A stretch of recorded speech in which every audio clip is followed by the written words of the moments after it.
I'm attempting this route with no sort of prior knowledge of the climb, apart from having just replaced a thread on the top section, which was in somewhat bad condition. Before a big route like this, I always think the best state of mind to be in is one of I don't know, a kind of clear-headedness, really, without too much thought. A sort of, I don't know, maybe a sort of nirvana state.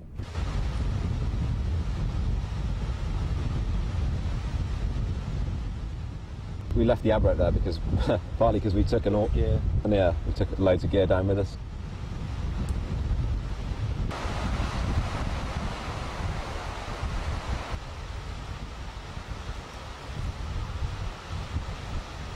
In this area around the Green Bridge, a lot of the routes are extremely committing and quite often fairly serious. Kind of epitomises the spirit of climbing in South Pembrokeshire, really.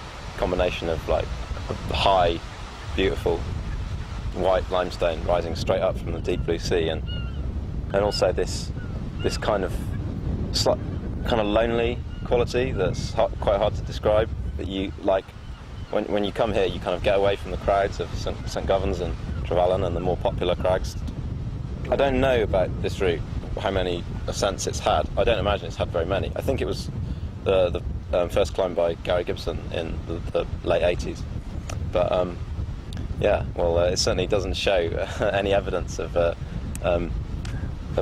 having been climbed very often from my brief inspection of the top bit. It's going to be a combination of a sort of wild steep stuff and then some kind of tenuous technical climbing higher up.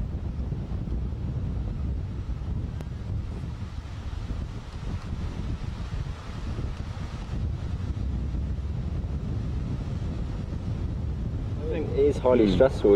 Anyone would be lying to say that when you don't go down there, you're not afraid, and because you don't know what's coming up, and to know that your mates there, like holding your string and encouraging you when you're on the route, it just helps you so much. Makes a hell of a difference. Makes a difference, yeah. On a route like this, you're only like 200 foot above the sea, but when you're out there, running it out above gear, it feels like you could be, well, a long way from anywhere. I guess it could be a long way from home.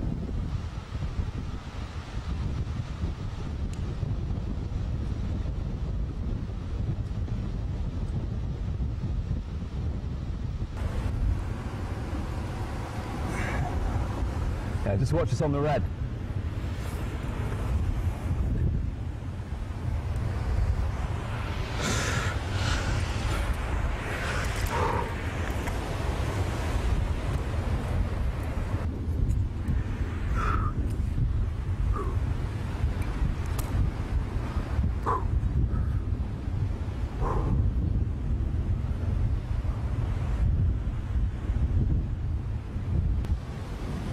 Alright, I think things start getting a bit mental now. I think things start getting a bit mental now.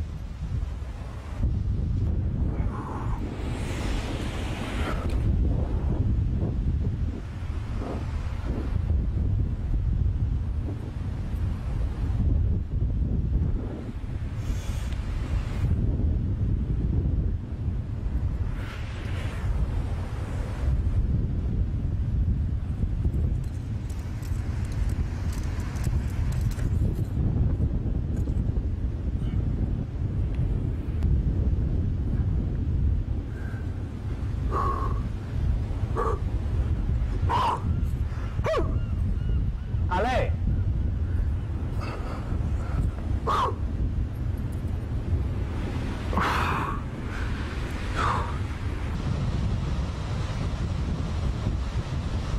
Quite spectacular.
quite a good example, I think, this route of the sort of, shall we say, judicious use of fixed gear to make the climb a reasonable on-site proposition. Because I mean, were there none of that fixed gear in that route, it would be more like E7.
With lead climbing, the great thrill really of a route like falling towards England, you can climb through and beyond the limit of what you think might be possible to do.